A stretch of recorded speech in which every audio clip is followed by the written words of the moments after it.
سورۃ آل عمران آیت نمبر 42, 43 اور 44 کا تفسیر۔ اعوذ باللہ من الشیطان الرجیم، بسم اللہ الرحمن الرحیم۔ وَإِذْ قَالَتِ الْمَلَائِكَةُ يَا مَرْيَمُ إِنَّ اللَّهَ اصْطَفَاكِ وَطَهَّرَكِ وَاصْطَفَاكِ عَلَى نِسَاءِ الْعَالَمِينَ۔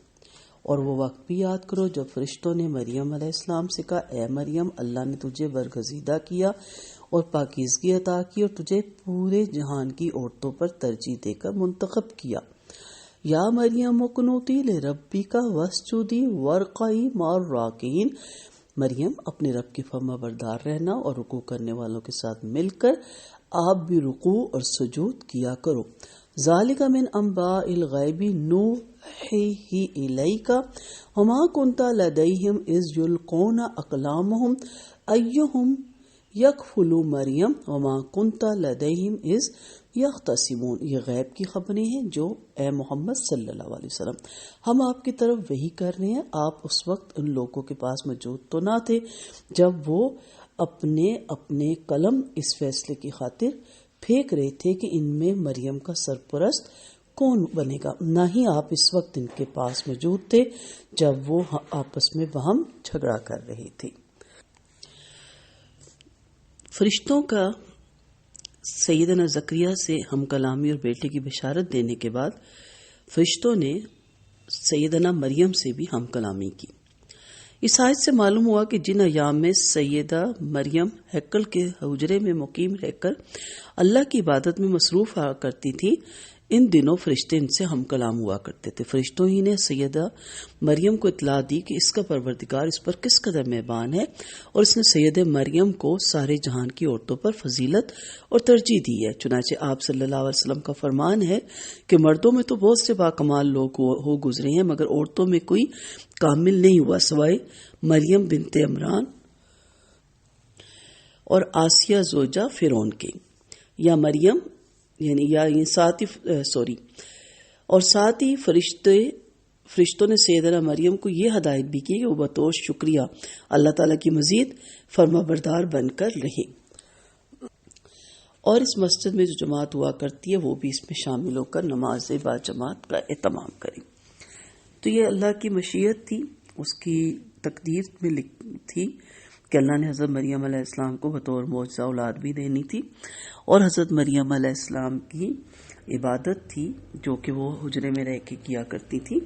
اور پھر یہاں تو تین چیزیں سمجھ آتی ہے کہ جو انسان اللہ کی رضا کے کاموں میں لگا رہتا ہے تو اللہ تعالیٰ اس کے لیے مزید راستے کھول دیتا ہے، مزید راہیں کھول دیتا ہے۔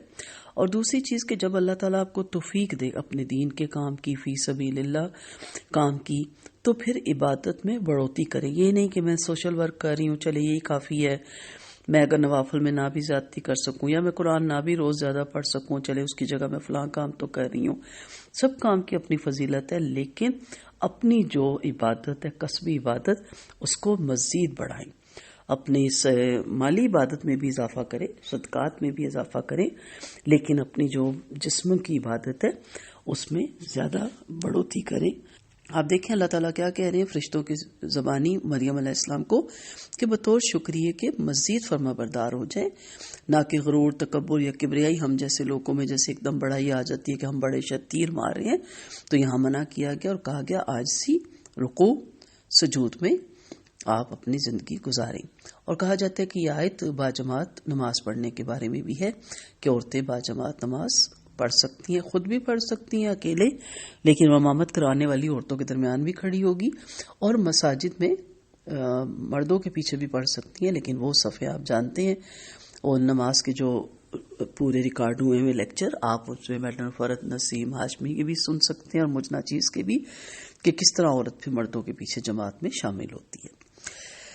پھر یہاں پہ بتایا گیا کہ گزشتہ حالات بتانے سے آپ کی نبوت کی، یعنی آپ صلی اللہ علیہ وسلم کی نبوت کی دلیل ملتی ہے، یعنی ایسے واقعات صدیوں پہلے گزر چکے ہیں، انہیں بالکل ٹھیک طور پر اپنے مخالفوں کو بتا دینا آپ کا معجزہ اور آپ کی نبوت پر واضح دلیل ہے، کیونکہ آپ نے نہ تو توریت پڑھی تھی، نہ ہی انجیل، اور نہ ہی کوئی تاریخی کتاب۔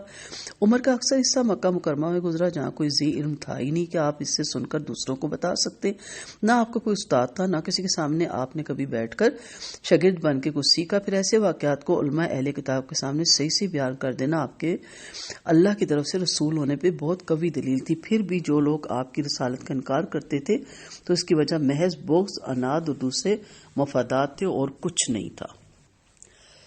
پھر اگلی آیت میں، اسی آیت میں اللہ تعالیٰ بتا رہے ہیں کہ زکریا علیہ السلام کے ذمے حضرت مریم علیہ السلام کی کفالت کیسے ہوئی.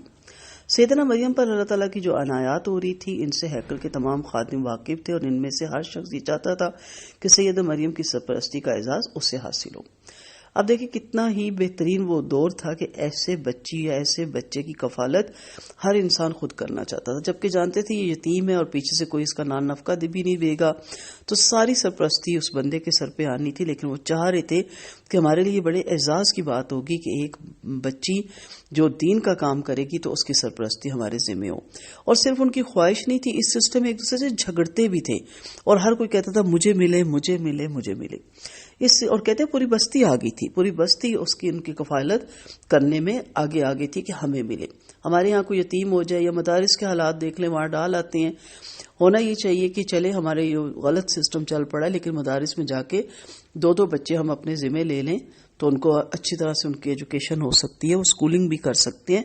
لیکن ہم لوگ تو بالکل بھی ان چیزوں سے دور ہیں.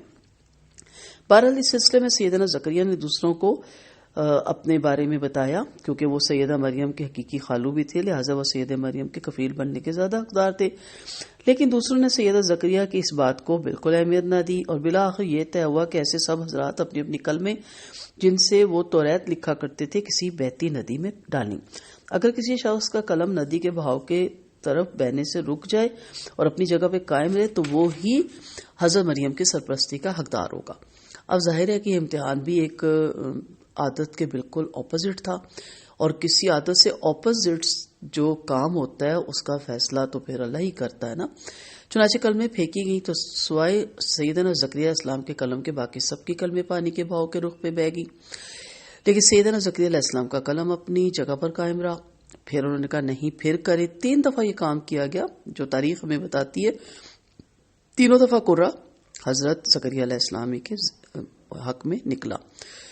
تو ایک تو وہ پہلے ہی سیدنا مریم کے حقیقی خالو تھے، اس امتحان میں بھی قرہ انہی کے نام نکلا، تو اب اس میں کسی کو اختلاف اور جھگڑے کی گنجائش نہیں رہی.